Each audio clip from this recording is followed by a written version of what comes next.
Welcome to the March meeting of the Education and Learning Committee. As usual, can you please note this meeting will be recorded and subsequently made available to the public for listening purposes. Tracy? Thank you, Chairman. We've got 14 members present, and I have apologies from Councillor Surtees, Councillor Young, Mel McGill and Timothy Birrell. Thanks, Tracy. Do you have any declarations of interest? Ian? No declaration of interest. It's apologies for Councillor Tate. Before we move into the meat of the meeting, Gillian wants to give us a brief statement about what's happening in terms of coronavirus 19. Just give us an update on that. Director? That's a good start. Obviously, that's social distancing in practice, isn't it? Here we are. Thank you. Yes. Thank you, Chair. Good morning, members. Clearly, it's a difficult time for all our partners in the public sector and our wider communities at the moment. But I just wanted to reassure members that we're in daily contact with our schools. We have agreed with head teachers we'll send an 11 o'clock briefing out to all schools to assure staff that we are continuing to adhere to the national guidance and following the local guidance from our resilience partners.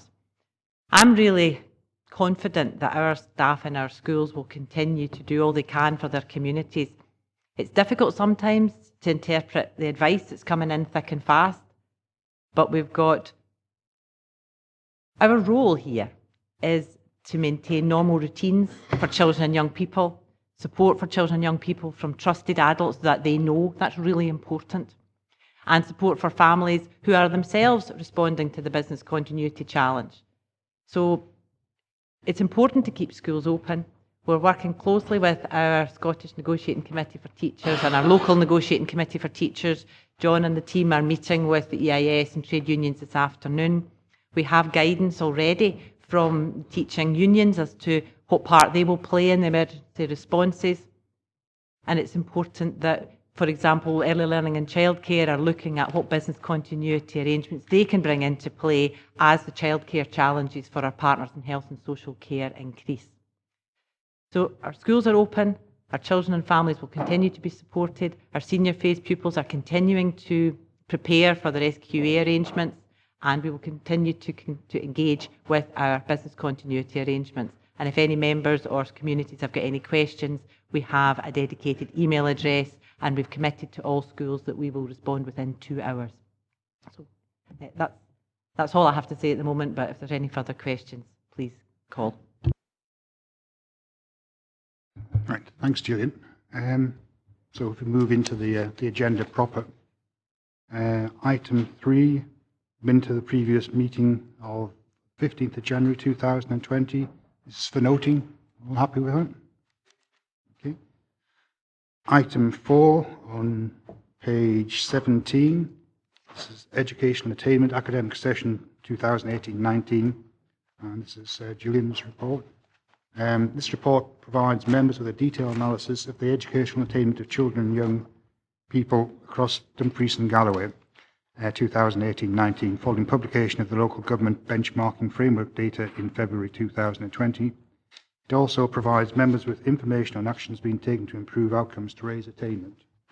And we have Sheila to speak to that. Is there anything you want to add to the report? I think just to say that at the last Education and Skills Committee, Learning Committee, on the 15th of January, it was said that the report that was discussed was only presenting half of the data.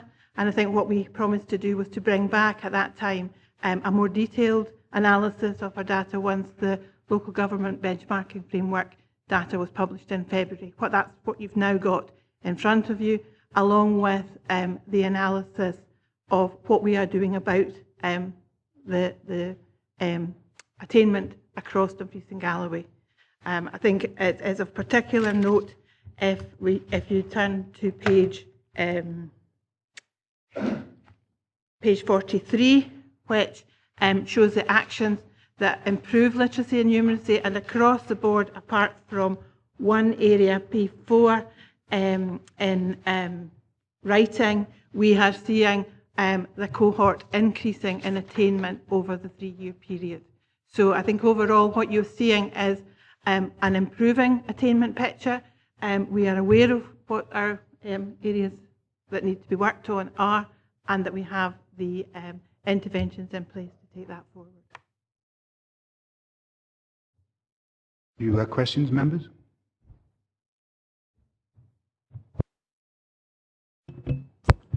Is this the same children you're measuring every time over a 3-year period? And another issue I've got is youngsters that's in care. I take it that's in council care rather than adoption, fostering and that type of care.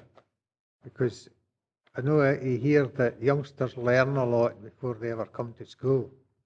And that's maybe where we're slipping up. Is there anything that we can do to encourage these youngsters or to help them? Try to educate them early. Give them things to do that they're picking up. There's two answers there. The first answer in relation to which children are we tracking over the 3-year period, and what I was showing you on page 43, it is the same group of children. So the assessment that they attained in P1, we're now looking at it in 2019 in relation to their data now in primary 4. Equally, the primary 4 pupils in 2016, we're looking at them in primary 7. And so that's how we're measuring the improved attainment. So that's what that particular table is looking at. In the other tables, it's just year on year, which is not necessarily measuring the same children. It's not measuring the same children at all, so that's why that particular table is more useful to look at. In relation to the care experience children, I think the rollout of the 1140 and increased hours will also, working with the early years team, we will enhance the learning provision within those settings. So I suppose that it's 2-year-olds, 2 to 3-year-olds, but prior to that, that would be within family settings that we're not able to action activity prior to that. Dick? Very similar to Councillor McKee's there. On page 25, it says the performance of looked after children is less than 50% achieved expected levels in writing. Is this the same group of children you were talking about? And is there any more we can do in early intervention for looked after children? Sorry, it's not the same group of children on page 25. That's what we're noticing this particular year with our data. I think at the last Skill Education and Learning Committee, Steve and Joe brought forward the plans for the looked after children and the care experience work that is being done with that particular team around improving literacy and numeracy. And I know that they have a detailed programme of work which is particularly focusing on our looked after and care experience children. Elaine? I would say on 3.14 on page 17, and with respect to the difference in attainment between children from the most and least deprived areas, and I know some of that actually is not all that relevant in Dumfries and Galloway because we have different levels of deprivation right across the region. But we're seeing that it's a positive set of results. However, on the first page of 24, that little graphic down at the bottom doesn't actually say to me that there's a particularly positive set of results, because we actually look as if we're getting worse between 2017-18 and 2018-19. Now, I know that the interventions are going to take either different cohorts of kids, probably, although I'm not quite sure whether that's looking at all children or it's just looking at primary in a certain, primary 1 or primary 3, or because when it says primary pupils literacy, I'm not quite sure, which children you're looking at, but it doesn't look as if there's been much change between 18-19 and 17-18. If anything, things seem to have got slightly worse. And I'm just wondering at what stage would we really be expecting to see improvement? Because I'm not sure that we can claim a positive set of results at this point. But it might be some point considerably down the line before we can really see whether the interventions are actually working properly. I agree. These are different year groups, so the variation in the gap does arise year on year. I would be wanting to look at the attainment gap that was existing with that particular group in say, for example, 2017, and then looking this year at what the attainment gap looked like 3 years on. Had we reduced it? And you know, it will be over time that we can start to see the impact of those interventions. I think what we're looking at the moment is that what we are seeing is that the interventions that we're working with staff, upskilling staff to use within the schools is making a difference, and that we can see vast improvements in, for example, reading age, number work, etc. So it's just, it does take time, but I think what we can see is that we are seeing some green shoots moving forward.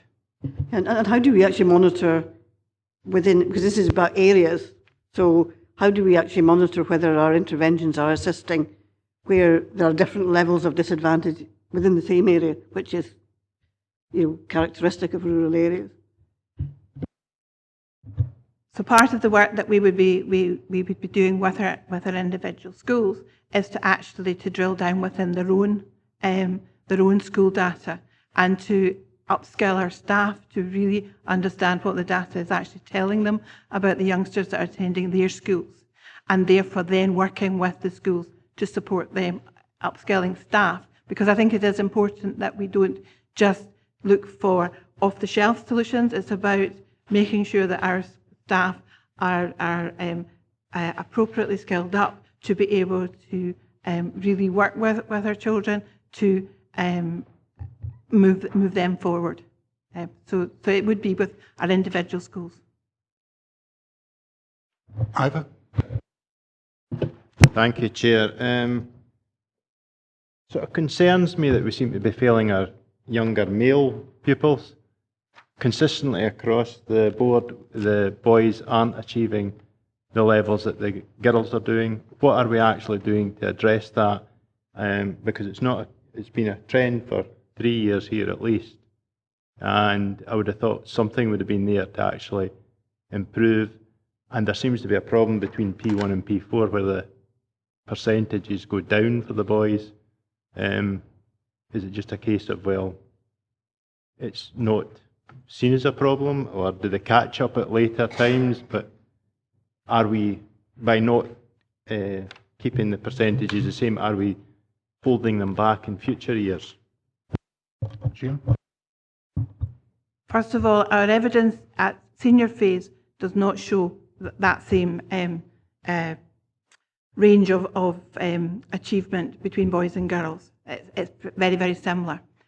What we have introduced and will have rolled out into all our schools from August 2020 is a 4 stages of progress through a level, which will allow us to look at different stage at P1, P2, P3, P4 to look at performance as the youngsters are moving through the level. Now, I think that will help particularly at identifying where youngsters are not, making progress. And for example, that very issue about boys not making the same amount of progress as girls, and therefore then targeting particular groups with the interventions that will support them. And yes, it's a national thing, and we are working with it to make these inroads into improving outcomes for boys. But nationally, our data is not showing that difference at senior phase. And this has been something, as you correctly say, that's been quite historic. Jim? Thanks, Chair. At a primary 1 level, looked after children, their performance is described as considerably lower. And 10 years later, their performance is still described as considerably lower. My question is, how heavily front-loaded are the interventions? I think returning back to what was shared with you at the last committee, where Stephen talked about the looked after children's team that are focusing on particularly working very, very closely with this group of youngsters. So it is very front-loaded because that's where we have invested a huge amount of time and input to make a difference. That will take time to work through the system, but I think already we're beginning to see starting working more closely with particular schools and with particular youngsters to improve outcomes. Can I also ask, how long have these interventions been operating? The care experience team have been in post now for nine months. But we are monitoring very closely. As part of our monitoring and tracking, we would expect to start to be seeing improvements being made. Julie? Thank you. Sorry, Sheila, it was just a question about, I noticed it says way back at 3.16 in the paper that we've seen a 5-fold increase in children with additional support needs, and it's now 1/3 of all children and young people. So that's stretching support. Do you think this is going to continue? Does our data show that we've got this continuing increase as austerity hits? And obviously looked after children with the adverse childhood experiences, it makes it far more difficult for them to cope in school situations. And we've had extensive training in schools to help us support those pupils. Do you think this trend is continuing despite early learning and childcare provision? I think that's probably one that you can answer better than myself. However, what we are noticing is that we are seeing improved outcomes for our youngsters with additional support needs. And whilst we are seeing 1/3 more children being recorded as having additional support needs, as they work through the system, what we are not seeing is that decline in attainment. No, Willie? Yeah, Chair, it's to the last point that was made there, and I'm looking at it, and it's not just looked after children, it's the ones, the additional support needs, the children, and if it's 1/3 that's requiring that, then we can put a handle on that. We know how many children is requiring that additional support. Then I'm looking through it, that's the statistical detail. It's what we're applying to that to try and get the kids, because it's not just happening in primary 1, 4 and 7 when we record, but it seems to be 1, 2, 3, 4, 5, 6, and then into secondary schools. So look at the last item. But, and I look a short-term target on page 44, based on the high-quality teaching, special training, learning assistants deliver a 1-to-1 coaching for 4 times a week for a period of 8 weeks. I'm not sure, and that may, as you rightly you just said there, that the outcomes are recorded. But are we putting enough into additional support needs? And should we be looking at that in terms of the budget that's coming up next week, or even at the end of this week, in terms of our investment in education, but concentrating on additional support needs as the area where we need to put more so that we can find a solution? Because I can think of kids, if it's 1/3 and they're struggling from P1 right through and then into secondary, what hope have they got of catching up even and then having any confidence in going into a classroom. And, I'm directing that at the statistics and the detail that's in here, looking behind the detail and saying, are we investing enough in additional support needs, rather than reducing and trying to take away 10 teachers? Should be no replacing 10 teachers by the amount we took out last year. And that's more directed at the members rather than the officials.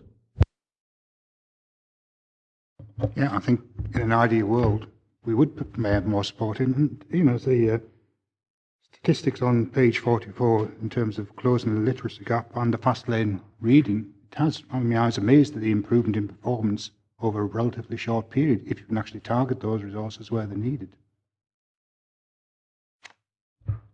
I'm not entirely sure that's the case. It may help somebody, if we've got a third of the kids who require that additional support need, then short-term intervention, and at what stage do you put it and how do you record it? Is it in P1, is it in P4, is it in P7, or is it going on to secondary? We are not, and I don't know if we'll ever get to the ideal world. What I'm saying is, should we be investing in the additional support needs so we can help these kids, in trying to at least, I'm using the word catch up, but be able to read, write, or whatever. And, I can well imagine a kid going into, if it's a third of the cohort of the kids in education, then we're in pretty dire straits.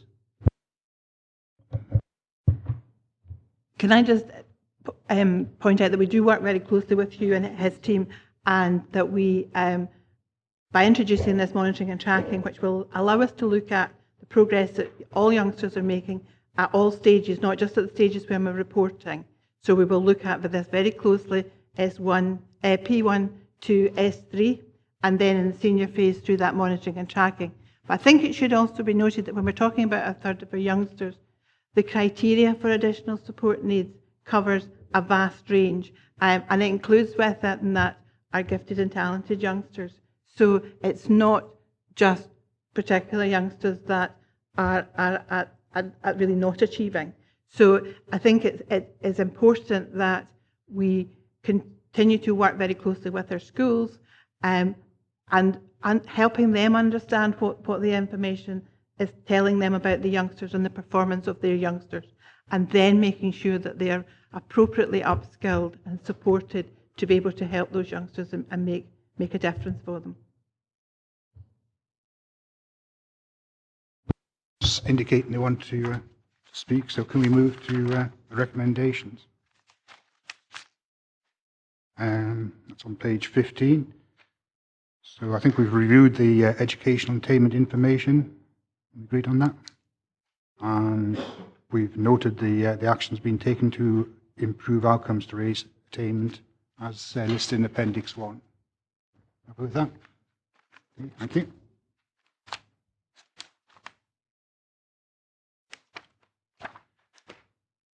So if we move to item 5 on page 71. Change that. Page 69. Climate change, learning for sustainability. This report provides members with information on current developments being taken forward with schools across Dumfries and Galloway in relation to learning for sustainability in support of the Council's climate change declaration. The report makes connections to national expectations of practice for teachers and schools and current work of the DG STEM team. And we have David and Shield to speak there. Is there anything you want to add to the report? Good morning, members. Really just to highlight to you paragraph 3.1 that learning for sustainability is unique in Scotland in terms of what the three aspects it brings together. So it very much brings together education for sustainable development, global citizenship and outdoor learning into one unique bundle, if you like. It's an entitlement for all our pupils. It's a professional recognition requirement from the GTCA Scotland, and it's very much a current priority in the Scottish Government. Even events in the last few weeks would tell us that we live in a turbulent world, rapidly changing, lots of complex issues to do with the environment, social, culture, political and economic. Dumfries and Galloway Council a few months ago signed up to the Climate Change Emergency Declaration, and very much this work is part of our schools' work in taking that declaration forward across our schools. Jeff mentioned the DG STEM team, who have a track record now for 3 years of providing high quality professional learning to teachers, very much involved in the strategic planning of STEM, that's science, technology, engineering and maths, across our schools, and offering bespoke support to our schools. This paper really highlights that we very much would hope that that work continue with an increased focus on learning for sustainability. Members? Tracy? Thank you, Chair. Other than through the curriculum, how can we ensure that all our schools are participating in the reduction of CO2 emissions as per our 12-point plan commitment to being carbon neutral by 2025? I think I'd highlight to members at that point the four contexts of learning, that not all learning happens necessarily within the E's and O's and within Curriculum for Excellence, that very much across the refreshed narrative of Curriculum for Excellence, we have children learning independently, children learning through ethos and life at school, learning in their communities, taking on leadership roles. So if we think about curriculum in its totality, we would hope that there are many opportunities for children to engage in those discussions across school. We know currently we have a number of schools involved in eco-schools, and the work that takes place across primaries and secondaries to encourage children and young people to be thinking that way and asking those questions. We also have a number of schools engaged in rights respecting schools and in learning for sustainable goals. And I think part of this paper is really about highlighting those aspects to all our schools, to give all our schools that equality of offer. It's happening really well in pockets across Dumfries and Galloway, but giving that strategic approach to Dumfries and Galloway and to all our schools to take that forward and encouraging children to ask those questions of the school and of us.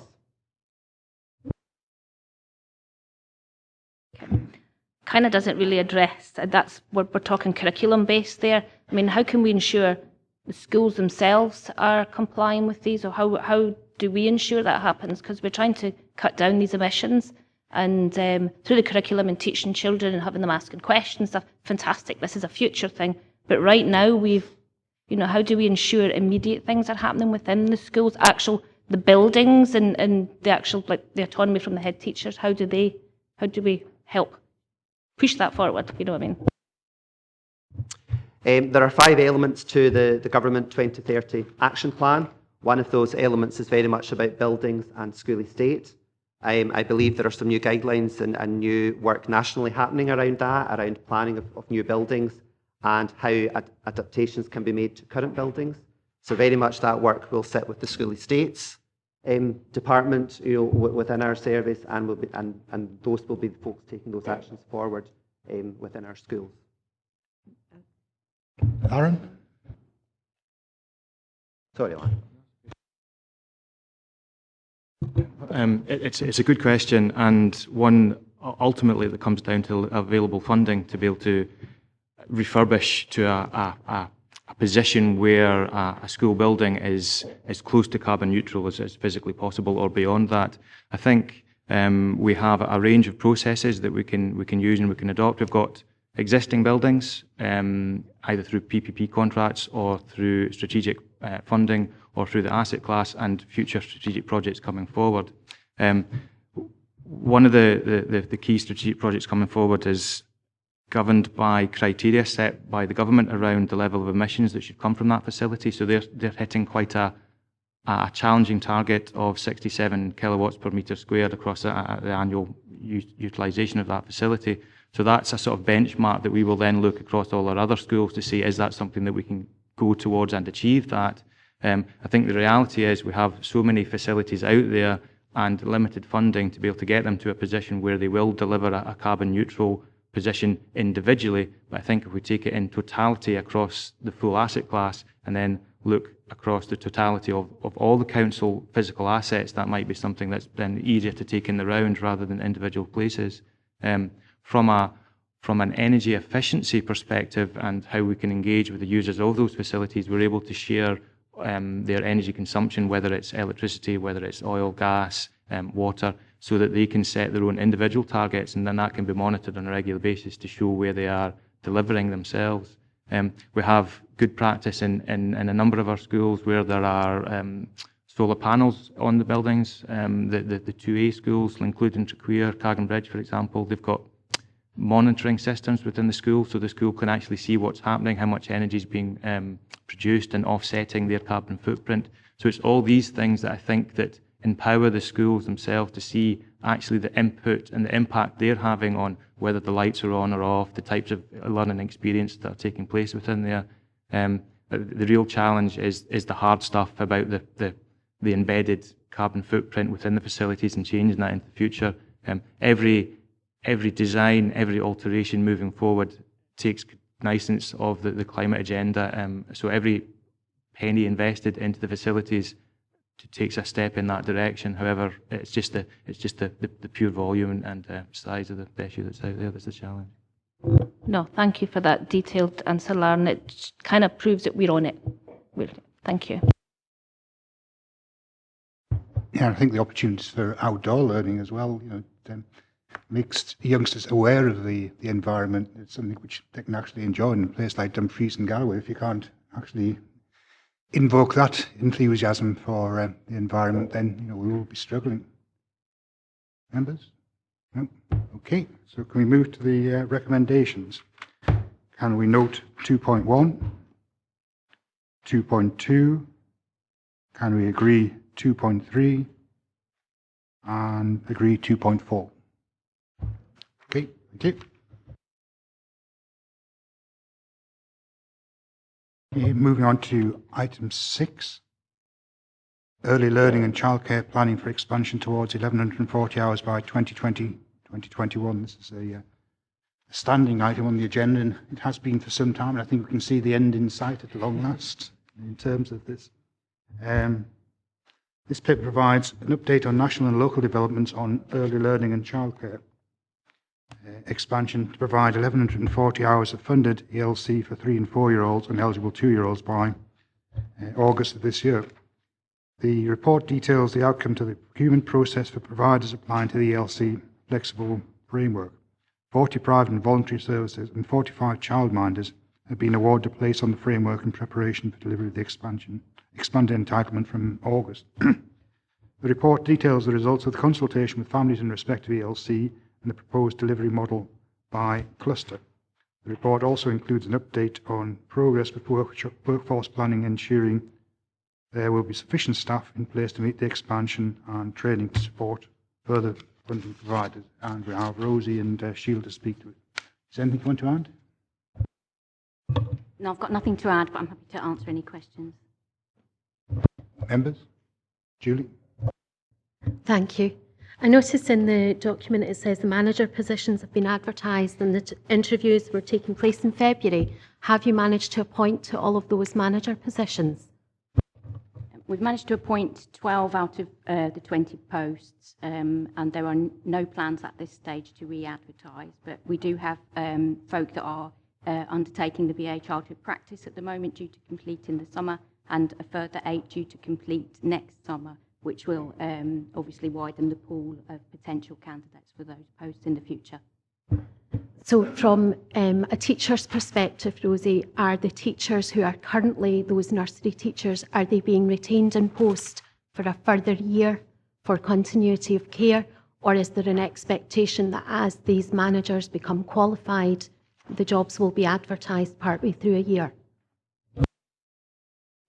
My understanding is that the schools resources team are having conversations with individual schools around the context for that particular school. I don't know if, John, you want to add anything?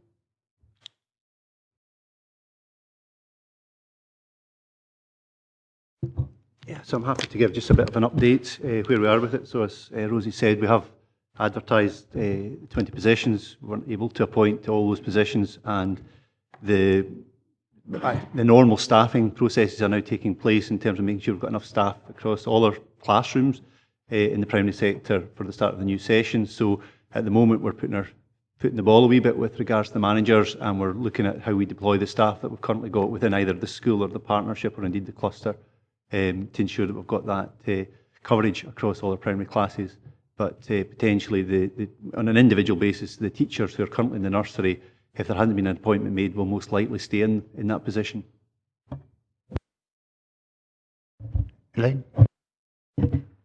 Ask a question about 3.15, which is actually on behalf of a colleague, so I don't have all the details. But it's about the recruitment of the nursery nurses.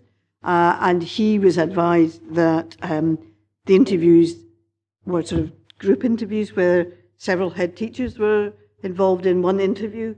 And that as a result, there have been some candidates have had multiple offers of jobs. And at the moment, the head teachers don't know whether they've offered a job to somebody, but they've also got job offers from other people. So that at the moment, they're not quite sure who's actually accepted the offer for their school, as opposed to maybe the offer for another school. So I just wondered, as I say, this was brought up by a colleague rather than being something that I've been directly involved in, but just if you could maybe give us some sort of reassurance about that head teachers are going to know who actually is going to be in their school in the fairly near future. Yeah, so again, it's not necessarily an area I manage directly, but at the moment it would be normal to have panel interviews in order to try and reduce the amount of interviews that candidates need to have. And it's very similar to the way that we do the teaching vacancies in terms of trying to pull a panel together of those who've got vacancies and then making decisions about the candidates. There's still work to be done. We're still working through the process as we move towards the summer. And so therefore, as and when we have the enrolment information about the requirements for each of the settings, the staffing will be put in place as we progress. Obviously, we're trying to do that as timeously as we possibly can because we don't want candidates hanging on, but at times we do have to wait until decisions are made in a particular place. If the candidate, for example, has got more than a first choice, if there's more than one centre that's requesting that candidate as a first choice, we have to wait until the sort of pack settles, but obviously we try and move on that as early as we possibly can. In the event when somebody does get multiple offers of a job, how do you deal with the people who haven't been given an offer, but actually you might need, because there will still be vacancies. If somebody's had a rejection letter, they may not come back again, for another vacancy. But just wonder what the mechanics of dealing with that is. So again, what would normally happen is we rank the candidates, and the candidates would be given the options down to a certain place, if you like. We clearly want to make sure we've got the highest quality staff in our settings. And if candidates are deemed not to be suitable for any particular vacancies, then that would be clearly the recruiting manager's decision. So we'd always make sure we had the quality of staff. We won't compromise on the quality and ensuring that the opportunities are there for staff then to be deployed into the vacancies that we do actually have. You're obviously aware of the geographic challenges around about some of that. So some of our preschool settings, for example, are in quite remote areas. So therefore, the limits in terms of how you can actually deploy anybody within that setting can be that area can be quite difficult. But in the larger areas, we tend to have a bank of people that we can actually match into vacancies that are actually there. David? Thanks, Chair. I take it you're talking about the school nurseries, no the private provider. The private provider, I know I've spoken to Gillian about this, I might as well speak to you as well, give you a bit of earache. What the private providers saying, sometimes they get youngsters there. They may be doing a course at the bridge, that sort of thing. But they're coming in and they're only there for a wee while because they have no experience of working with children. And then they discover they don't like it. It's how can we look at getting these youngsters experience of working actually in the childcare sector while they're also doing the course at the bridge? Would that be possible? Because obviously we're wanting youngsters have got to be trained before they can work in these positions as well. Absolutely, and as John said, we do want the highest quality of staff across the whole of the sector, not just in our council nurseries. Whilst staff are training either on the HNC course or the SVQ course, they do have placements within the nursery, and we ask the college to ensure that those placements are early learning and childcare placements as far as possible, so that they're getting real experience of what their future career could look like.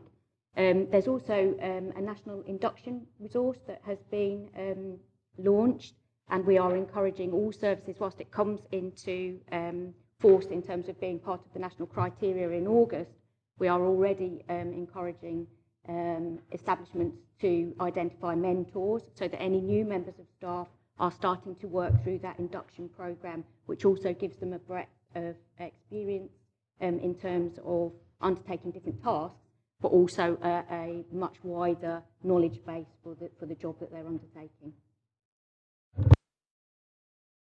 Willie?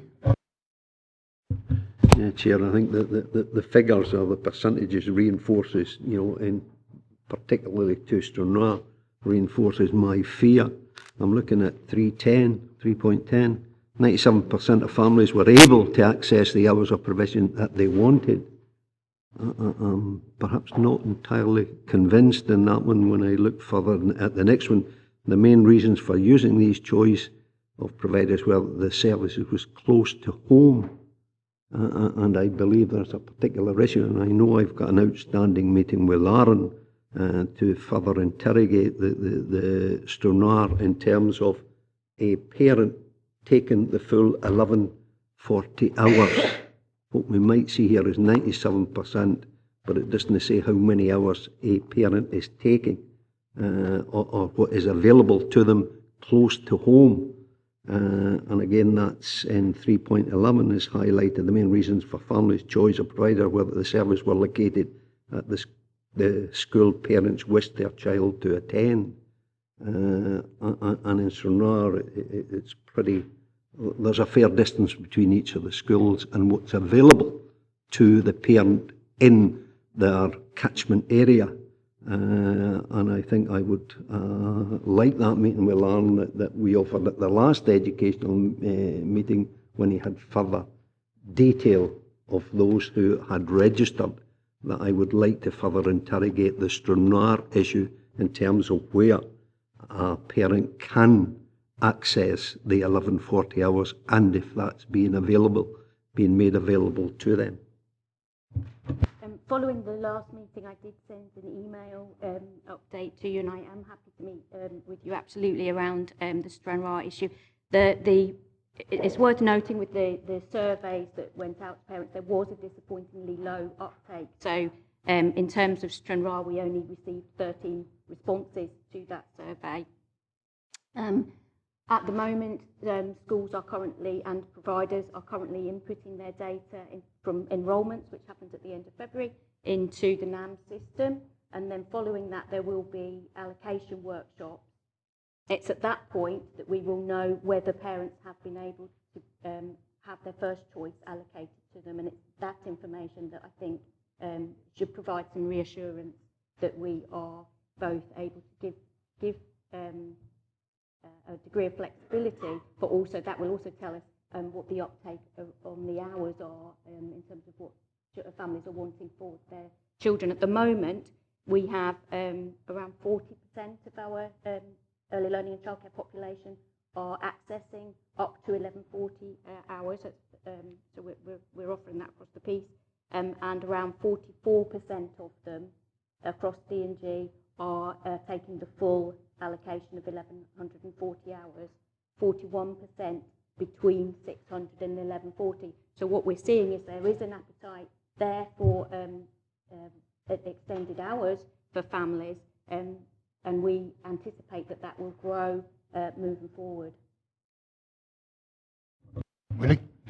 Yeah, grateful for the information provided there, but it does again reinforce, because what we've got is perhaps parents who are taking much less of a take-up on the 1140, because that's the only amount of hours that are available to the school close to hand within the catchment area.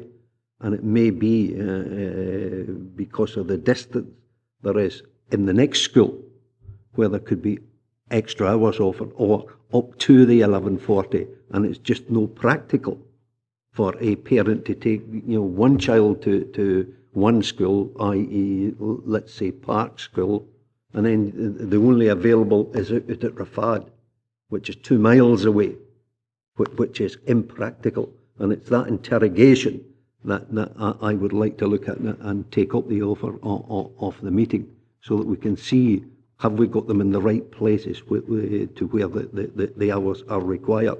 And the 40 and 44% again highlights that. Parents are not getting the 1140 as to where they would like them to be. Yeah, I think what we need to do is recognising that there's differences right across the region that, you know, if you have got the opportunity to discuss this with officers outside the meeting, I think that's the most appropriate place to do it. And I think this will be an evolving process as well. You know, they may start off with relatively few hours, and then when they see the benefits the children are getting from that, increase the hours. So, it, you know, it is an evolving issue, and there will be further reports coming to this committee in due course. Jim? Thanks, Chair. It's very encouraging to see the number of posts advertised here. How many of these are of a permanent nature?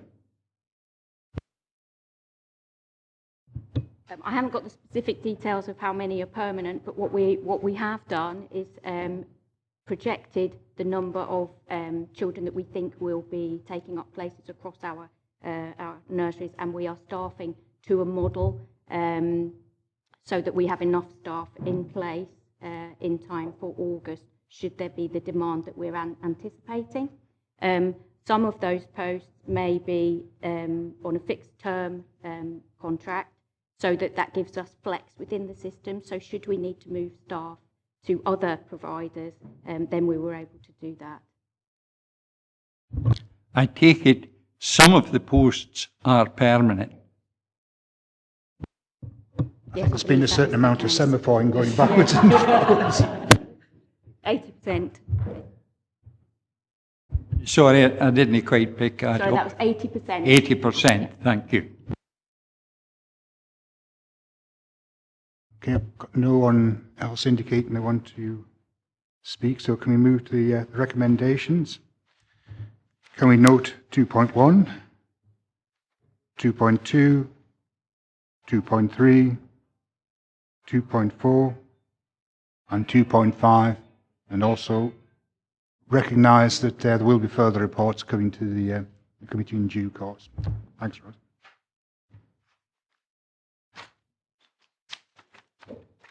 So moving on to item 7, and I've just realised that the page numbers given at the front of the report don't actually correspond with the page numbering in the actual report itself. Hence, I've been flicking backwards and forwards to try and find out when the report actually starts. So this is on page 85. Early Learning and Childcare Update on Charging for Additional Hours and Full Implementation. And as members will recall, in February 2019, we agreed where school nurseries have availability, additional hours could be sold to families where there is no extra staffing involved. This paper summarises the outcome of the pilot and seeks approval from members to roll out this development across the authority. And we have Susan to speak to it. Is there anything you want to add to the report?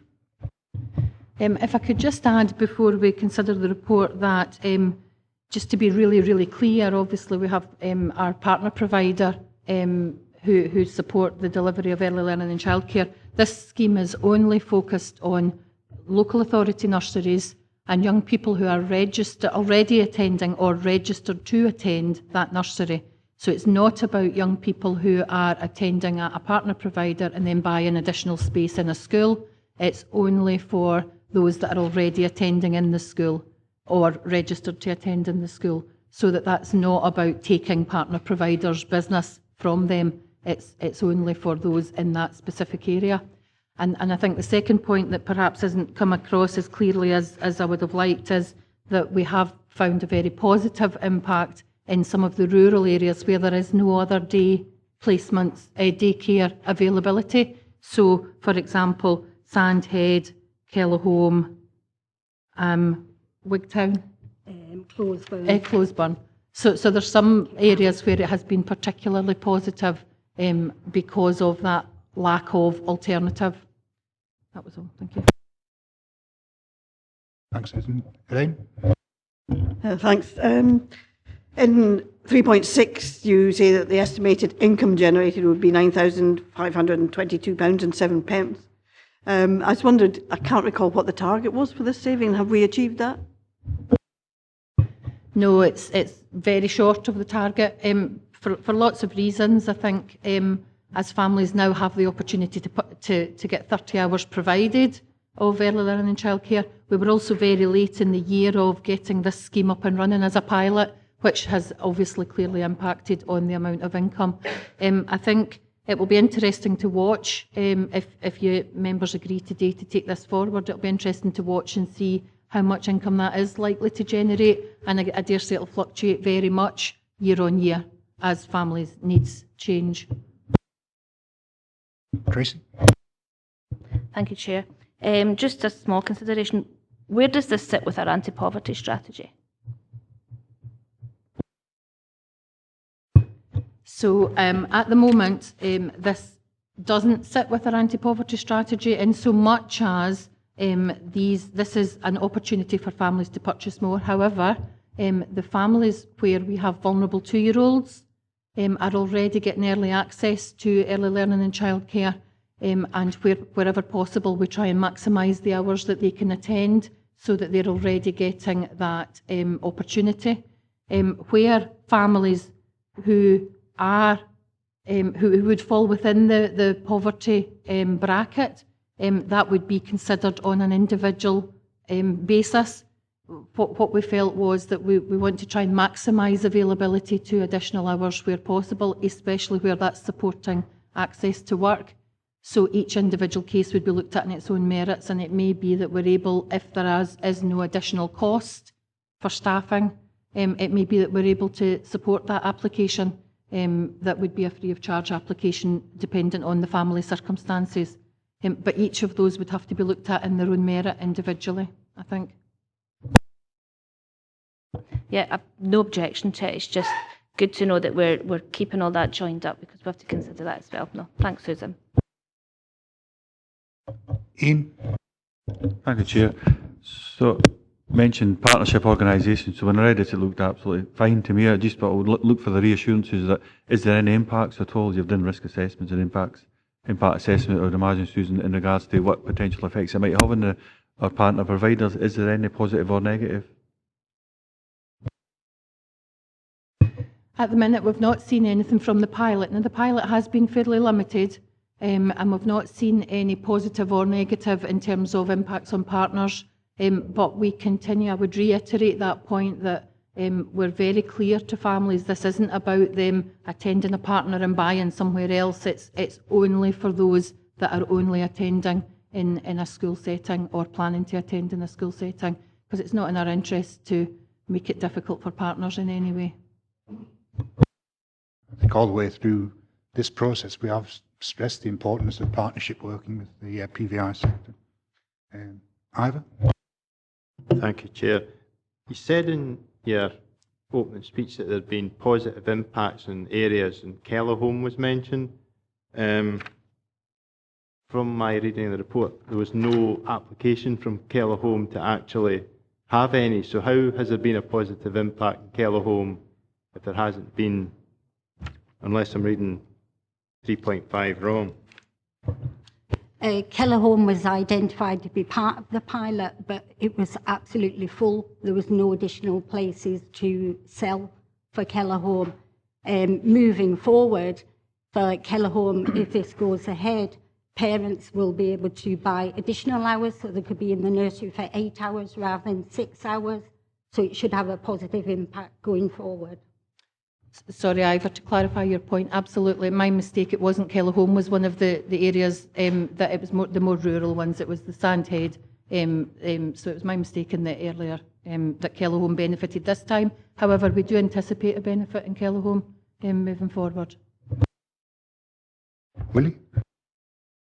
Yeah, Chair, I'll be guided on this one in terms of I'm looking at 3.8 income regeneration will impact on the final phase to access the 1140. And I have had a recent inquiry made of me.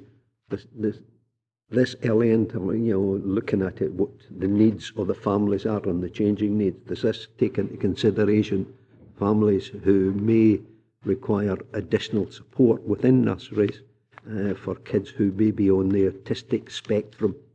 And when they do register, knowing that they will require one-to-one within the nurseries, and that we will properly fund that. So again, we're looking at each application for to purchase the additional hours over and above the 30 hours. And I think the point you make is important, that at 3.8, the final phase of 1140, as families then have access to 30 hours already in nursery, which remembers 5 more than the primary pupils have, that actually we anticipate a lot of folk won't want to buy further. However, if they do, each application is evaluated on its own merits, and it would only be accepted where there is no additional cost to the council. So where we had already staff that could work with the child if they had specific needs, that would go ahead. But where that involved bringing in additional staff to cover that application wouldn't be accepted for additional over and above, because it's to keep it cost neutral. Susan? Then, you know, a family, where would they go for that, you know, additional needs? If, you know, the person was registered and knew that they needed that additional support within nursery, and then the application was rejected or not approved, where would the family go to acquire that 1140 hours? I guess what we'd have to be doing is mapping, Willie, and looking at where that provision is locally and where the best place for that young person is. And that would be part of the registration anyway. So it may be that if the registration involves one-to-one support in the nursery and that support was going to be available, that may not be a problem. But if their best place to meet the needs of the young person was a different provider, that would have been addressed at enrolment anyway. So it may be that they're already attending somewhere else, so then they wouldn't qualify under this scheme to purchase hours at the school. It would only be if they were purchasing hours at their own provider then. I await the answer to my inquiry with interest. Well, I don't think it actually applies to this scheme at the moment because it's cost neutral. So I think if you need to address that, speak to you, Susan, with the meeting. Okay. No further indications, so can we move to the recommendations? Can we note 2.1, 2.2, and agree 2.3? Okay. So moving on to item 8 on page 93. This is the development of the Dumfries and Galloway Council Children and Young People's Music Strategy. This report presents members an update on progress regarding the development of the Dumfries and Galloway Children and Young People's Music Strategy and seeks agreement for the next steps. It shows the background and progress made in relation to the development of the strategy, agrees the consultation mandate, and is looking for comment on the policy. And we have John Thin and Charlotte to speak to this.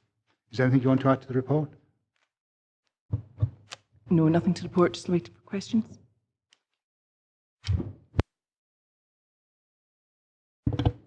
Thank you, Chair.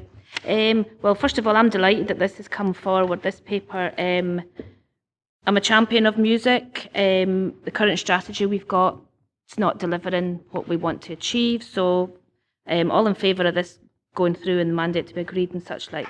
I mean, the paper says about all the benefits of music, but even, I mean, it sounds corny about music indeed brings people together, but even see in Italy just now, when people are isolated, and just to combat isolation loneliness, people are on their verandas with the music. So it doesn't just affect young people, goes on, and I think it's just a brilliant thing. But just a couple of points I want to point out. On page 96 at 3.16, I don't believe we as a council have ever talked about raising fees, and I'd be uncomfortable with that, considering our aim for access and opportunity for all, regardless of their finances. So I hope we're not exploring this. So just that point. And page 99, re-engagement plan. I'd just like some assurance that parents will have the opportunity to feed into this consultation also, and not just parent councils. Will there be an online forum for education, for engagement or something, just so that parents as well? If I could take the question about the income generation, all services were asked to explore all opportunities for income generation through the fees and charges review. This was one of the few areas of our service where there have been fees in the past, and therefore it was part of that process, but with members' direction, certainly we would be bringing that back as any budget setting process. Well, I hope members would agree that that's not a consideration, I'm hoping. Not that I'm aware, anyway. Shona? With regards to consultation, we are looking to put out things to parents through the DirectGov facility that we have. So it'll be everybody that's registered on that facility, which is quite a number. So it'll go out to them as well as everybody else that's on the stakeholder plan. Yeah, that's great. Thank you. Julie? Thank you. My question was something similar. I was a bit concerned to see that consideration about increasing fees as well, because we're all aware Dumfries and Galloway is a low-wage economy, so that impact of increasing fees would reduce access for some of our most vulnerable learners, and that then impacts on future attainment, on ability to perform, on all of those life chances. So I'm really pleased to hear that's been discussed and ruled out, please.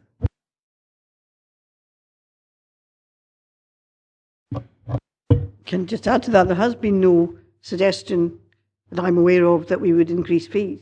There was a template offered by officers which suggested we would move to a community model of delivery, but there has been nothing that was actually suggesting that we would increase fees.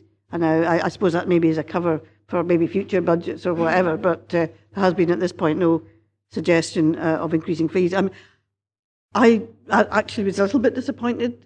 I think it's very good that the paper is here, but there didn't seem to be any suggestion actually of models, so I'm not quite sure what we are asking parents to discuss, because we haven't presented any options for them. We are bringing the model paper to committee in May, June time, so that we discuss then what the options are for model of the service.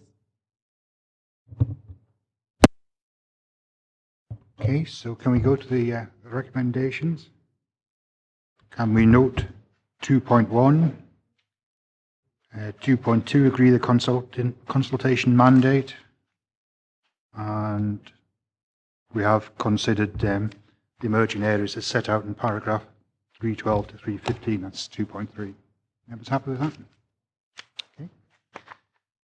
So can we move to item 9 on page 101, I think. Yep. This is partnering of primary schools in Dumfries and Galloway. Members will recall that in 2013, agreement was reached by the Education Committee to partner our schools of less than 150 pupils. The schools are due to be partnered during the implementation phase by the summer of 2016. This report provides members an update on primary schools which are currently partnered in Dumfries and Galloway and those which are not, and seek members' permission to review current partnering arrangements to ensure that schools which meet the criteria are partnered by August 2021. We have John Thin to speak to this. John, is there anything you want to add? I think all I'd want to highlight to members is that we are in a very changing times, as we say. I mean, we know that on a very sort of localised basis, but region-wide and nationally as well. We are certainly seeing depopulation of some of our areas, and I think that needs to be read in conjunction with the work we're doing in the transformation work as part of the Council's delivery on that. And at the moment, members agreed in 2013 that there would be a decision, that our smaller schools or schools of less than 150 would be partnered. There were certain exceptions to that at the time. But by 2016, we had recommended that they would be in place. Unfortunately, that did not occur across the piece for a variety of reasons, and not all of which I can actually give you today.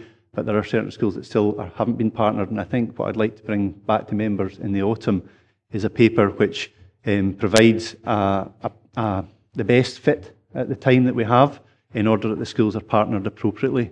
So the paper today is asking members to consider that and to agree to that as the next steps. Members? Julie? Sorry, me again. John, I'm just questioning the identified reasons for partnering schools were laid out to us way back in 2012. I get the impression that lots of head teachers and partnership schools are trying to move on. Now, you can correct me if I'm wrong here, but our own situation within the stewardship, we've got several schools now that in the last 5 years have had between 3 and 4 different head teachers. So I would say that the job would appear to be unsustainable on that premise, that heads are in post, but they don't stay long, they move on, they go to other schools, some leave teaching. All of which is a bit of concern. So I just wondered if you had some information around that about what the situation is with partner heads, how many are still in post who were appointed. I understand, yes, you would want promotion, you would move on, but it seems to be a very quick turnaround, and from a teacher's point of view, to have your head teacher changing very quickly like that isn't always in the best interest of children's education. Thank you for that. So I don't have any statistical data to share with members today. However, what I can say is with assuredness that we have been able to fill all of our vacancies, which is not the case across Scotland. So any positions that we have had vacant, we have had applications for those posts, and head teachers have been appointed to those posts. We've also had a reverse trend from head teachers in larger schools applying for smaller school headships because they see it as a strategic approach to being able to deliver. It's a different job. They're not class committed. And in terms of your final point, Julie, in terms of continuity for learning and teaching, that's been an absolute, because what hasn't changed is the teachers in front of the children, the parents' children. They're still there, even if the head teacher does change. So I think we've bucked the trend nationally. I think we've actually been able to appoint to our schools. We've had good quality applications. We've had good appointments in positions. We've brought members from other local authorities into Dumfries and Galloway who have sought this as a promotion opportunity. So we're not sitting pretty. It's not work completed, but we feel that we're in a better position than we would have been if we'd maintained single school status across the piece with our 98 primary schools. We wouldn't have been able to keep all of those schools going. And I think the review that was held after the implementation period that Alison Gold, Education Officer, led on, alluded to that as well, that actually we were in a sound position, we were in a strong position. There was still work to be done, and we know that there's always going to be work to be done as demographics change, as pupil populations change, as schools close for whatever reason, or we bring other associations or partnerships together. Then I think we're in as good a position as any other local authority in Scotland in terms of being able to meet that demand and that challenge. Thank you. There was one further question. I noticed the list of schools that have to be partnered, the proposed partnerships. Some of them appear to have just dipped below that 150. I understand you have to have the cut-off, but have these schools been made aware of this, that they are likely to be partnered, considering there have been some fairly new appointments to schools? And I'm not sure that heads would necessarily have applied had they known they were going to be partnered. So again, as I say, it's very much a movable feast. Some of our small schools can change quite quickly. Members will be aware of that in terms of local representation from parent councils and schools. We continue to monitor our schools. The paper I would intend bringing back to members in the autumn will have a wider threshold, because what we don't want are schools suddenly going into a spotlight and coming out of a spotlight. Are they going to be partnered? Are they not going to be partnered? I think that creates instability. I also think, with members' permission again, in the paper in the autumn, we'll bring back more about the 1140, because that job is different in terms of when the partnerships were set up. It was the 600 hours, but the wee toty children in the schools now are in there for longer than the primary kids. So what does that look like in terms of the management arrangements and the ability to be able to oversee that whole approach from the preschool into the primary school and beyond into secondary schools as well? So again, we're in a position that we know our schools, we know our estate, we've got a good idea, not a great idea all the time, but a good idea of what our projections are, and the paper I'll bring back in the autumn will have that, take cognizance of that in terms of trying to provide that ability to provide stability for our school communities so that they know for the next 3, 5, 7 years or whatever long it is in terms of projections, what does that actually look like for them and what's the likelihood for their schools. But again, I think that has to be very much taken in tandem with the transformation work that we're currently engaging in with our communities. Come back. Sorry, can I just come back one further thing? Some of these little schools that you're about to partner have all had Education Scotland visits. Have they fared worse than partner schools? If there are such great benefits to be had by partnering them. So when partnership arrangements were set out in 2011, first of all, and then 2013 when the implementation phase started, clearly one of the areas that was looked at was the quality of education for our young people. There has been no impact, negatively or positively indeed, in terms of any changes to the evaluations that are coming from Education Scotland. We know that the goalposts have changed quite considerably in terms of the expectations. So in 2013, when the partnership started, the expectations were different than they are now from Education Scotland. However, we are seeing an absolute parity in terms of the outcomes for young people, whether it's a partner school or whether it's not a partner school.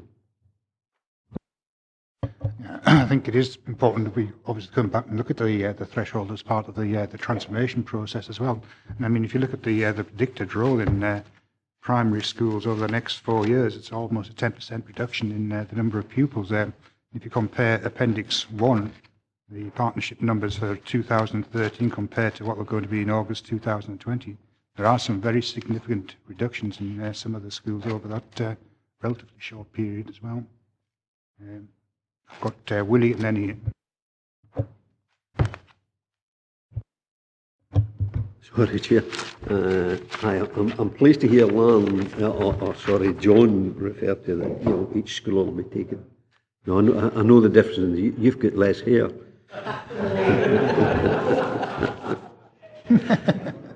No offence to either. No, I'm looking at this and some of the remarks made already by John. I'm looking at 3.5. 150 is very much an arbitrary figure, and you will have schools within there just dipping below the 150 and may come back up in future years, and partnership would not be appropriate. So I hope that we just don't look at the 150 and say we're going to partner this with someone, some other school, when it's not appropriate, and that there will be discussions with local members and the parent councils, forums and so forth before we enter into this, notwithstanding there's been reviews and various reviews, that we do seriously look at this and whether it's appropriate to look at partnership and all that means. Yeah, I mean, 150 wasn't actually an arbitrary number because it was about the most efficient composition of classes in terms of the maximum composite class in a primary school, which is 25.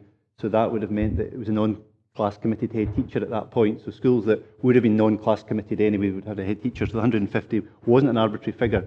But I agree with your comment with regards to the line can't be a line because otherwise it's subject to the fluctuations of school roll pretty much on certainly on an annual basis, depending on how many children move out and how many children move in. So I would agree with that. I think that's something we certainly want to look at.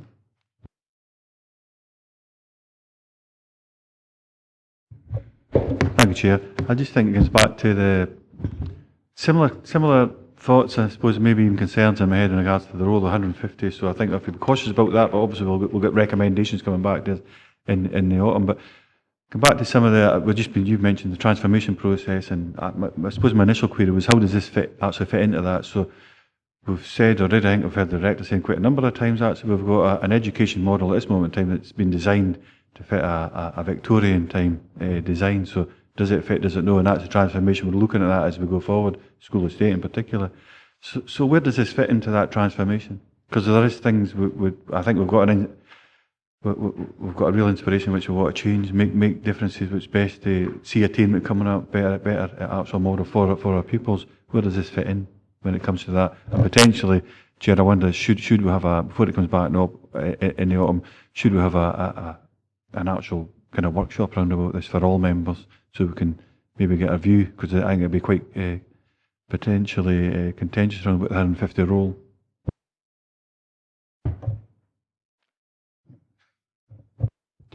Yeah, I absolutely agree. I mean, there's no point in transformation stuff going ahead and, and then we're sort of following on, or vice versa. We put something down.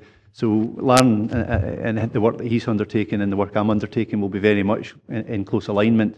Timescales and time, how long things will take will obviously be quite challenging. However, we're keen to get equity in our schools at the moment. We don't have equity. We've got some schools that are, you could say, benefiting or not benefiting from a teaching head teacher. If that head teacher then is absent for a period of time, we're then leaving the children potentially with an acting head teacher, but also an acting teacher, a supply teacher to cover their teaching commitment. And we're keen that we go towards the August of 2021, that we've got as much equity, and I think it's going to be difficult to get equity across the piece, I'll be honest with you, but I think as much equity as we possibly can, so that our schools are being treated the same and are governed by the same sort of budget, the same management arrangements, in order that they can provide the same for the young people. There shouldn't be an inequity across the school estate in terms of where you live, depends on what kind of schooling you get. We should have a broadly similar. You will get different types of schooling, obviously, depending on the size of the school, but you will get a broadly similar offer. And can I just reassure members that this is one of the milestones as part of the transformation work stream. So when we come back to Finance, Procurement and Transformation Committee, this has been included, because you're absolutely right that if we are looking at criteria for school modelling going forward, this has to form part of that. Julie? Sorry, I'm just a bit confused. You're saying about it needing to provide equity, but you've just said there's no difference in Education Scotland between partnered schools and those that aren't partnered. So where's the inequity coming in? Certainly will include the trade unions as part of the discussions moving forward for transformation, and will ensure the LNCT subgroup is fully informed on this work as we move ahead. Okay, members, can we go to the recommendation? Can we note 2.1, note 2.2, note 2.3, and agree 2.4? Okay. Ian? Can we agree to the principle of having a workshop for all members of this education committee? I think it's because it's real potential for it to be a hot potato when it comes back. So the more knowledge we've got, at least agree to the principle, obviously under the current emergency circumstances we're under, that can be a change in feast, but at least agree to the principle, Chair. Well, I think if we're going to have a workshop, we need to bring several strands forward to the workshop, interrelated to this. And obviously we're in a very uncertain environment at the moment in terms of actually organising any sort of mass meeting. So it's something which we can definitely consider. Okay. So if we move on to item 10, which is on page 113. Okay, this is ICT in education, an update on that. This paper sets out the current position following the Windows 10 rollout in secondary schools, an update on the rollout of the Bring Your Own Device policy, and an update on the SOCEP Hub and Spokes rollout. It sets out a draft ICT strategy which links to the national strategy to deliver digital learning and teaching, and aims to set out our ambitions for ICT in schools to support learners. And we have Susan and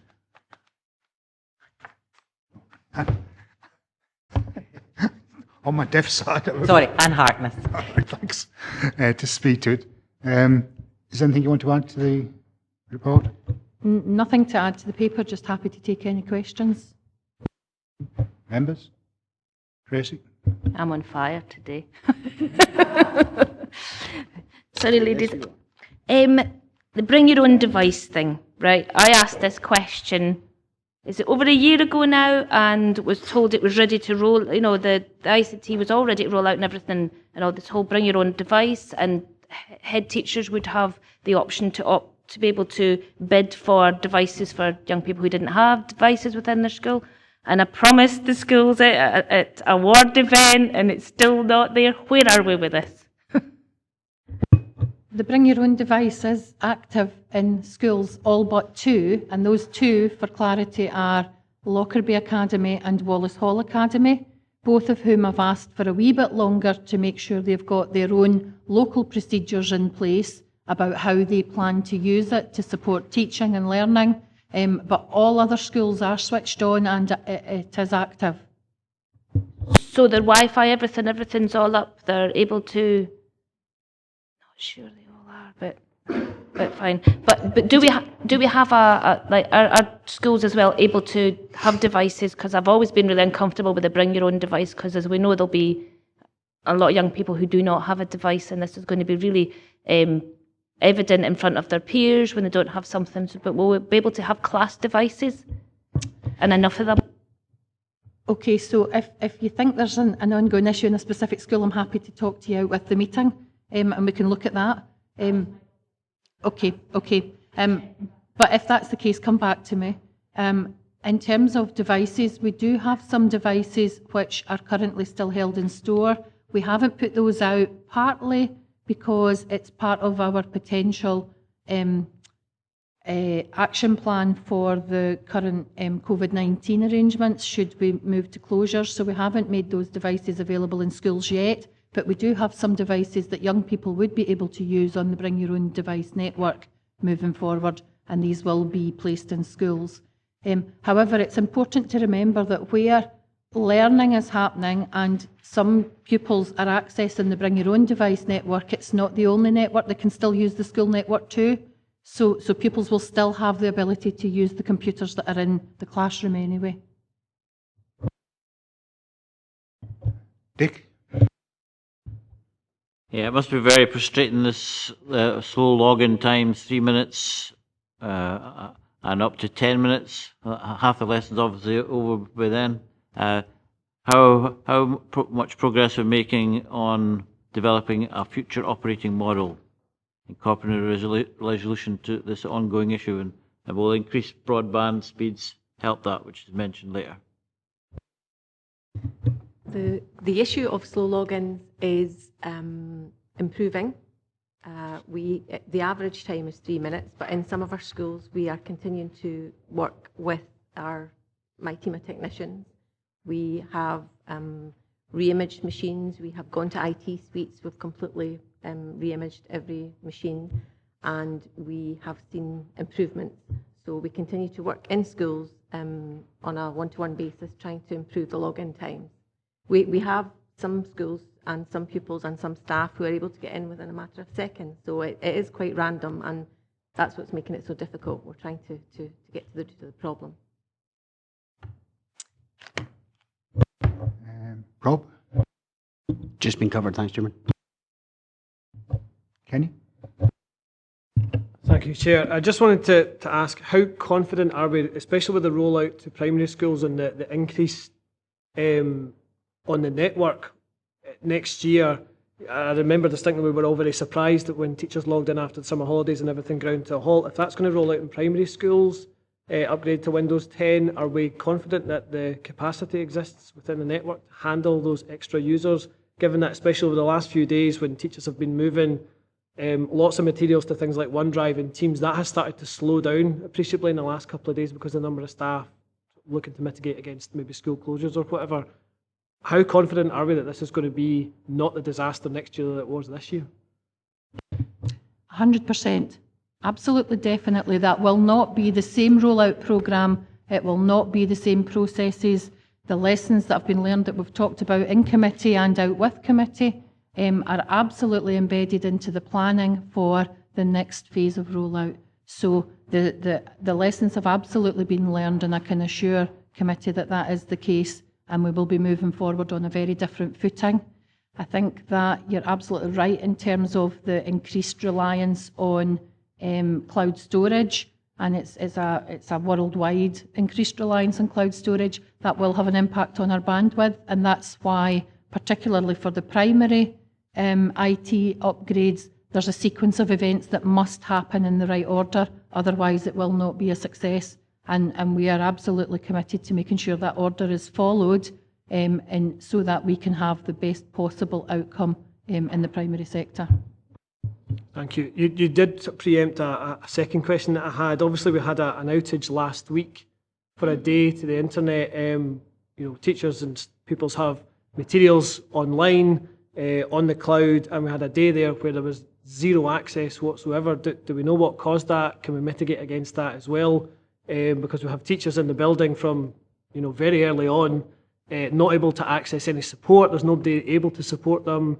And they're sort of sitting there from 7:30 till 9 o'clock with no support and nothing that they can do to improve their day. I'm just really interested in that last week, Susan, and how we can avoid that again. So last week's outage was not school specific, it was right across the whole council, and it was a problem with the firewall. Now I'm taking advice now from colleagues in BTS, because that then becomes not our part of the network that we manage, but it was a problem with our firewall provider and a licensing renewal that hadn't gone through in time, and therefore the whole firewall was shut down, which then stopped all access to the internet for Dumfries and Galloway Council. So it was a much wider problem than anything relating solely to schools.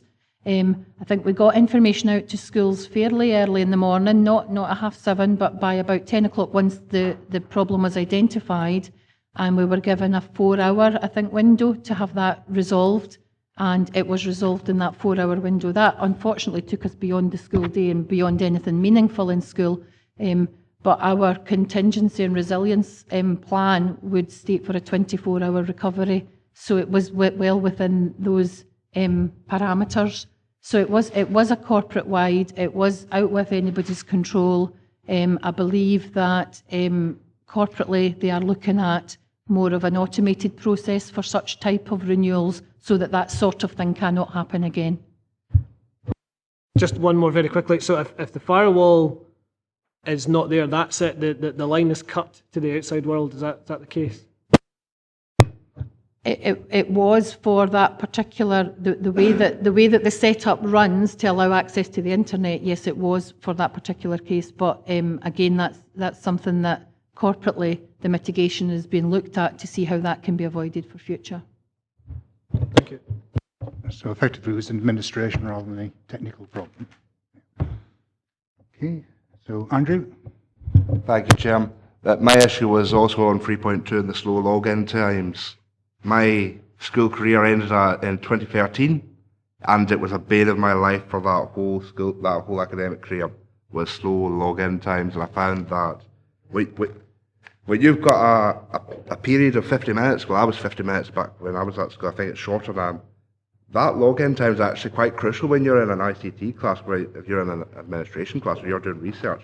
Because on top of that slow login time, you've got slow internet speeds, you've got this, you've got that, you've got to fight the pop-ups and stuff like that. So there's blocks to learning, efficient learning here at every stage.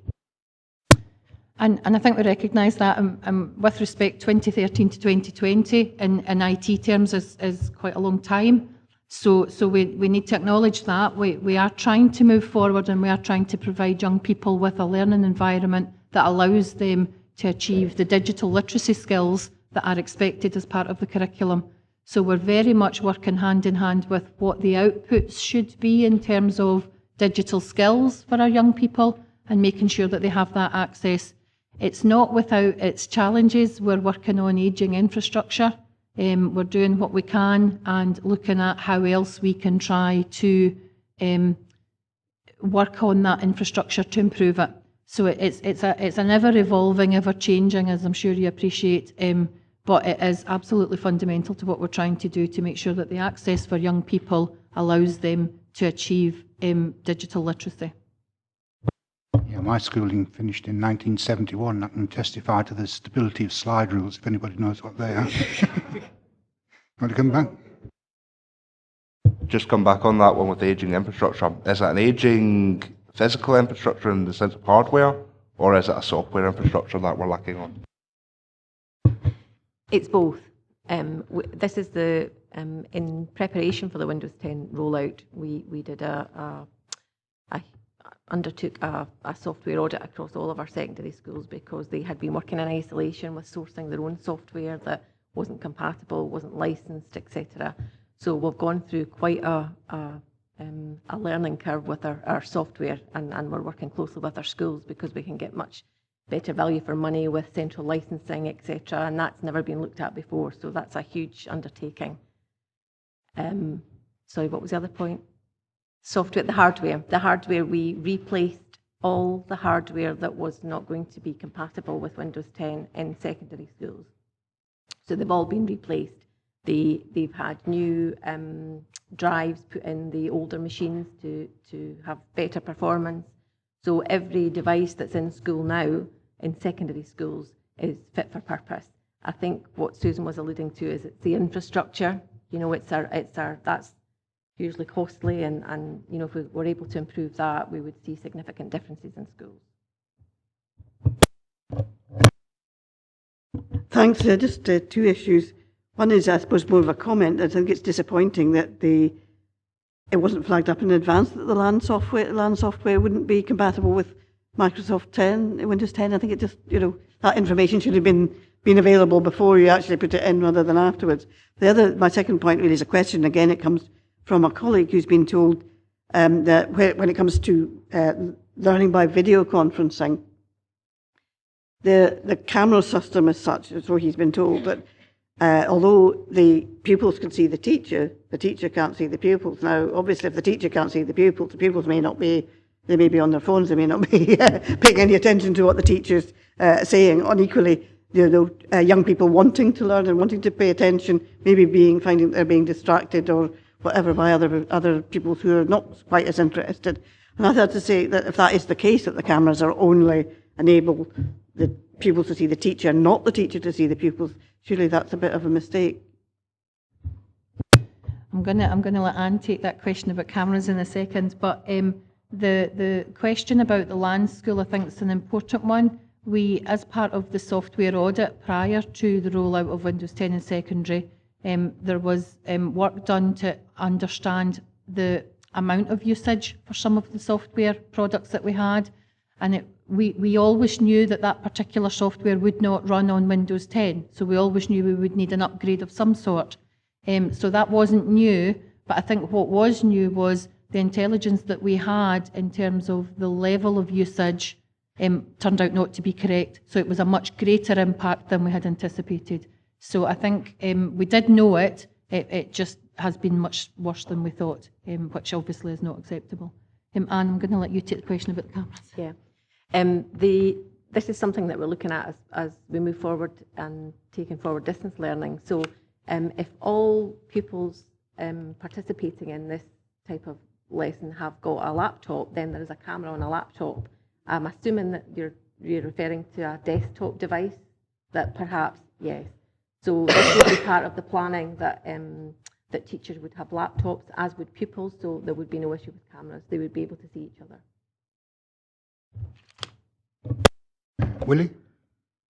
Yeah, Chair, to try and get some understanding of this, unlike Andrew, we didn't have computers when I was at school. But however, I'm looking at 3.2 as many are, and there's an average login time of 3 minutes. Now that's an average between as many different schools or schools across the estate, and then individual staff and pupils can take up to 10 minutes, and as Andrew has said, there's a lot of time out of the period that the pupils are in at the time. Is that any way, and I know you're saying in here that it's an intermittent issue, is there some that are worse than others, is my basic question, where, you know, you're taking an average, but some can be higher than 10 or low, you know, to come to that average. And if there are, is this an ongoing issue that some of the secondary, that there are some worse than others in login times? And if so, can we get, you know, from each of the secondary schools an indication as to where the problem may lie in terms of login times, so we know which schools are in, whether we're concentrating priority to them? So, as part of the ongoing monitoring of the slow logins, We have central tools where we're able to see where the slow logins are happening and where the quick logins are happening. And that is the range. It's from seconds, milliseconds, where it comes up straight away, to 10 minutes is the worst we're seeing. So that covers the range. So 3 minutes is around the average. That's considered an acceptable industry standard, but we don't think that's acceptable for schools. So we continue to monitor, we continue to look. The real challenge for us is that it is truly intermittent. You, with your same device in your same classroom, may get in 2 seconds today, but it may take you 10 minutes tomorrow. And there doesn't seem to be a pattern. We're absolutely analysing the data, looking for patterns and looking for what could be potential explanations. So we try then to go and look at those potential explanations to resolve them. So we're absolutely working on that. We have a couple of bits and pieces in the pipeline that are looking fairly positive. It's early stages, but they're looking fairly positive, and we're looking at how we can do further testing around those. We're not ignoring this slow login problem. We continue to monitor, we continue to try and find solutions. But the problem is that you know that scenario when you've got the car that you take to the garage with a rattle and it never rattles when it's at the garage, does it? It's that same sort of thing. It's so random and so intermittent that it's really difficult to pin it down to a user or a device. David? Thanks, Chair. It's maybe one of the clouds that was floating about that's got something to do with it. I was kind of worried maybe affected the weather as well. Anyway, where are we with regards to video conferencing, etc., with Dumfries Learning Town? That was a big issue, and I would expect it to look to roll out at least the likes of Dalbeattie and Thornhill, probably bringing Sanker. Jim's not here today, but better mention Sanker at the same time. But to bring secondary schools together where necessary for specific courses, that type of thing. Just exactly where we are, please. Okay, so we're currently developing, Sheila and her team around the learning and teaching are developing a distance learning strategy so that we're all working in the same direction. Currently, through the capabilities within GLOW and Teams, you can video conference between schools currently. In addition to that, we will have the hub and spokes that's also covered in the report by way of update, the college funded, the SOCEP funded joint partnership with the college, where we are looking at much more distance learning and much more ability for young people to have access, ideally, to any course that is running somewhere in Dumfries and Galloway, wherever possible, that they could access that and join it by video conferencing. Now, clearly, we're working on our jobs to get the infrastructure right to support that, but we also need to work hand in hand with Sheila and her team to get the policies and the procedures and the guidance around that correct, because I think, picking up on Elaine's point, if there's a group of youngsters in one school who are not particularly engaged in the course they're doing, who's looking after them, who's ensuring that they're not disrupting somebody else's learning, so there's quite a lot of sorting out in terms of the practicalities to do, and we would be aiming to do that through the first 4 spokes in the hub and spokes model. So that's Castle Douglas, Sanker, Annan and the bridge. And so we'll be looking to use those to really test that and really understand what works well, what doesn't work so well, what we need to put arrangements in to support. But then we should be ready to absolutely open that up and roll it out. But Sheila and her team are working with head teachers just now in terms of their subject choices and looking at where choices are only available in one area, perhaps looking at other youngsters getting the opportunity to those courses and how we can use our digital capability to support that right now. So that work's happening, ready for the start of the new timetable, which hopefully will be June.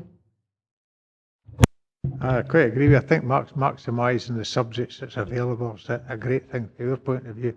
Thanks very much. Okay, finally, Jim, then we'll move to the recommendations.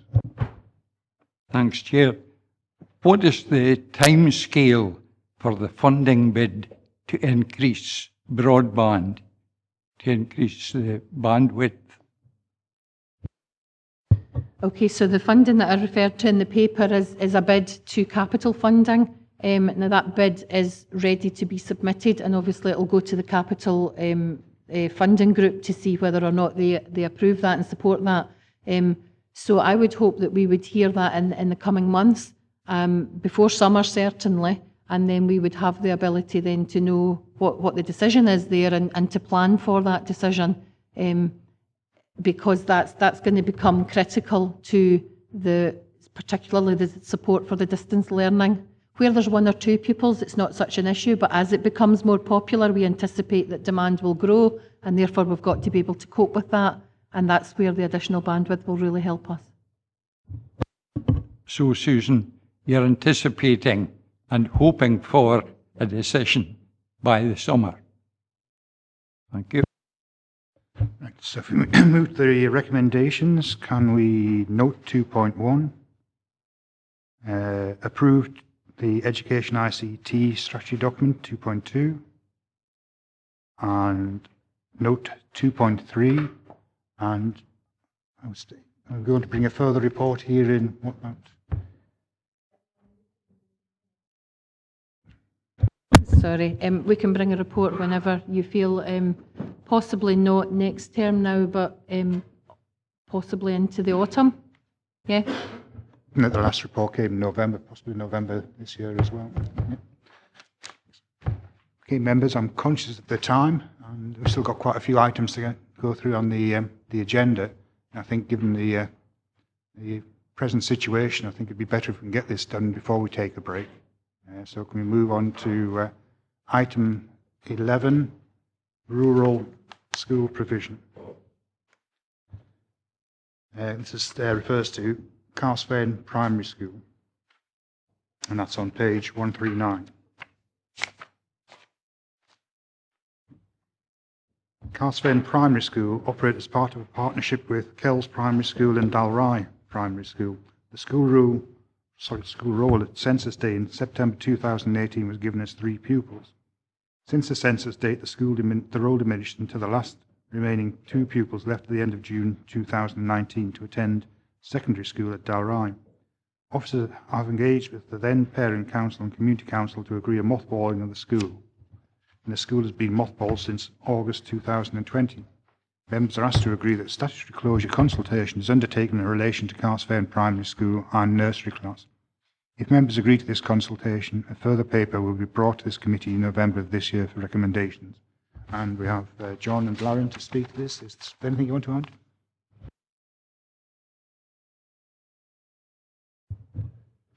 add? Sorry, just to point out to members, on page 141, there's actually 2 slight mistakes in the paper.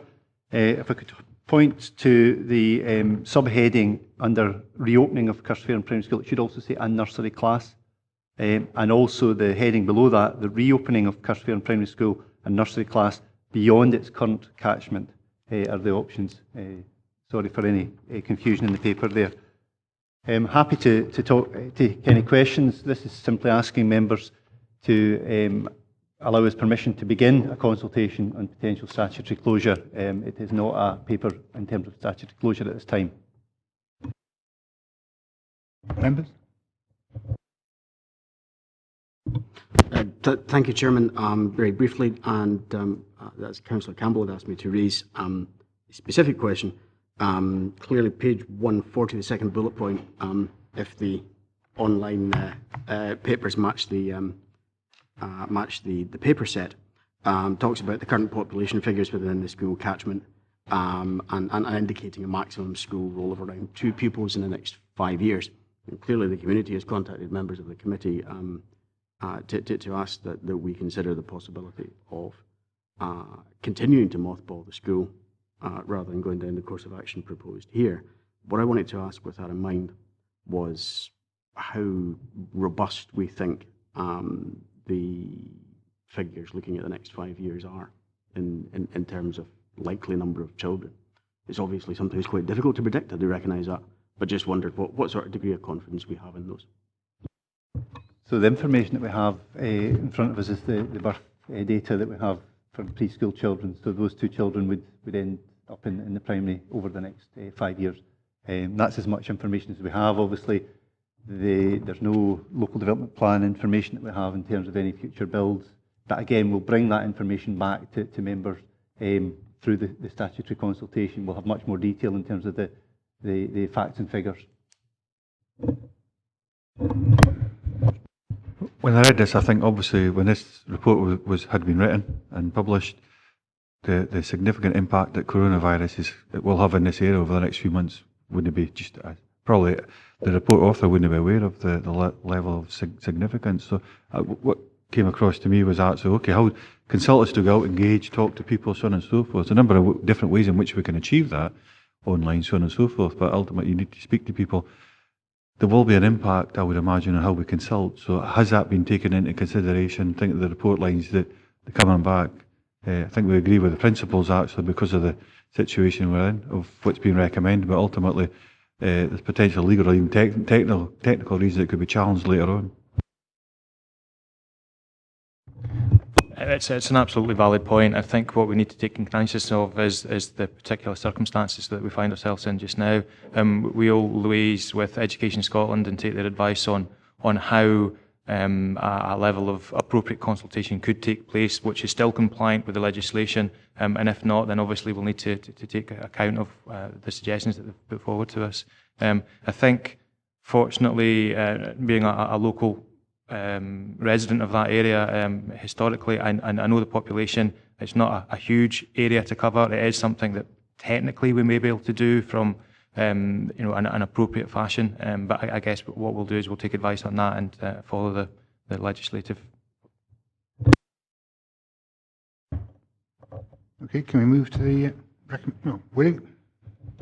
Yeah, Chair, I think the last one we looked in a similar vein was maybe a way back to Glenthrill, when we closed the school, then had to reopen it when an appeal had gone in and the Scottish Government had said we didn't do the proper consultation.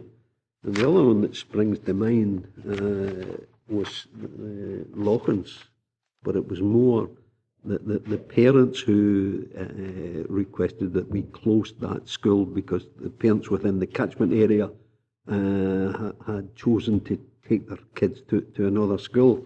I think it's around the question asked by Rob. Is that correct that within the next 5 years there will be only 2 children within the whole catchment area that would be eligible for that school?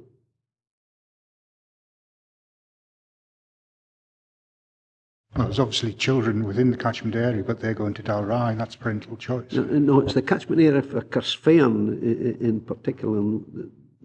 That bullet point there says there'd be only 2 children, that they currently would not be any, but within the next 5 years there would only be 2 children going through CARSPHAIRN if the school was available to them. Is that correct? We work based on the local development plan and the NHS birth rate data, but certainly all of that information will be fully scrutinised and brought to you as part of the consultation process, but that's our understanding at the moment. Is there any in the catchment area then attending Dalry within the primary school ages? It does actually say that in the document. Can I find it? Okay, Rob? Thank you, Chairman. I mean, it was just very much a reference to Councillor Scobie's point. Though the number is stark, it would accord with my own kind of understanding of what the catchment area is like in terms of its demographic and population. Although it does seem incredibly low, and I did sort of question mark it when I first read it. It's certainly not unfeasible. I mean, it is a remote and underpopulated part of the region without a shadow of a doubt. I guess what we're being asked to agree to is that we commence the consultation during 2020. So I suppose all we need to be saying on the record is that clearly we wouldn't start it if we're in the middle of the curve flattening measures that we're likely to be taking and some of the ones that we already are. I mean, I guess this is something that can sensibly wait until once we're out of the other side of whatever this virus management kind of phase is going to look like. And I suppose that will also be important because the people who will be undertaking the consultation might very well have to be doing other things during that period anyway. So I suspect this is being agreed, and then we shall wait and see what comes of it once it's sensible to be going and doing a consultation in due course. I mean, if I've understood that correctly. So we might not even start this one for perhaps a few months, depending on how the official advice develops. I think given where we are, we don't know what the future holds at all, so we'll have to be flexible in any timescale for any decision which we make. Okay, so can we move to the recommendations? Can we note 2.1? And can we agree 2.2? Okay. So moving on to agenda item 12 on page 143. This is the property building schools asset class update. This is the quarterly update on the current financial spend to date up to the end of December 2019, together with the forecast total expenditure for financial year 2019-20. The report covers both the properties buildings class, schools asset class and the capital expenditure for the delivery of capital projects within the early learning and childcare programme. Overall, the capital investment expenditure is forecasting a required acceleration of 185,000 from financial year 2020 to 21. The report also highlights key priority projects that have seen movement between financial years or individually over £250,000 in value. And can I remind members, if they want to ask questions about individual schools in their wards, that they do so outside the meeting. And we have Paul and Lauren to speak to. Is there anything you want to add to your report? Thank you, Chair. Nothing to add, but happy to take any questions on it. Any non-parochial questions? No. Okay, so we can move. So can we move to the recommendations? Can we note 2.1 and 2.2? Okay. Okay, so moving on to item 13 on page 149. That's the Dumfries Learning Town Phase 2 update. This paper provides members with an update on the decisions of Education and Learning Committee on 15th of January 2020, where it was agreed that officers progress actions towards a programme of delivery for Dumfries Learning Town Phase 2. And we have Paul and Lauren to speak to this one as well. Is there anything you want to add to the report? Nothing to add to the report, Chair. Happy to take questions. Members? No. Having a fairly easy day of it, isn't it? So can we move to the recommendations? Can we agree 2.1? Can we note 2.2? Note 2.3? And note 2.4? Okay, thank you. So moving on to item 14, Northwest Community Campus, publication of the root cause analysis by Scottish Futures Trust, and it's on page 159. It's not on page 159, it's on page 157. Okay. Purpose of this report is to provide members with the root cause analysis report for the Northwest Community Campus that was issued by Scottish Futures Trust in February 2020 following completion of the review. Paul, is there anything you want to add to it? Nothing to add to the report, Chair. Happy to take questions. Members? No? Okay, so can we move to the recommendations? We've noted 2.1. Can we note 2.2? Lessons will be learned, and note 2.3. Thank you. And moving on to item 15 on page 229, which is the Revenue Budget Monitoring Report 2019-20 for the period ended 31st of December 2019. The Revenue Budget Monitoring Report provides details of the 2019-20 budget for education and learning, and also an outturned forecast of a break-even position based on the position as of 31st of December 2019. The main budget pressure continues to relate to children who require additional support. The service management team continue to progress a range of measures to seek to contain spending within the agreed budget available. And we have Colin to speak to it. Colin, is there anything you want to add to the report? Nothing, Chair. Happy to take any questions. No? In that case, can we move to the recommendations? Can we note 2.1, 2.2, 2.3, 2.4, and 2.5?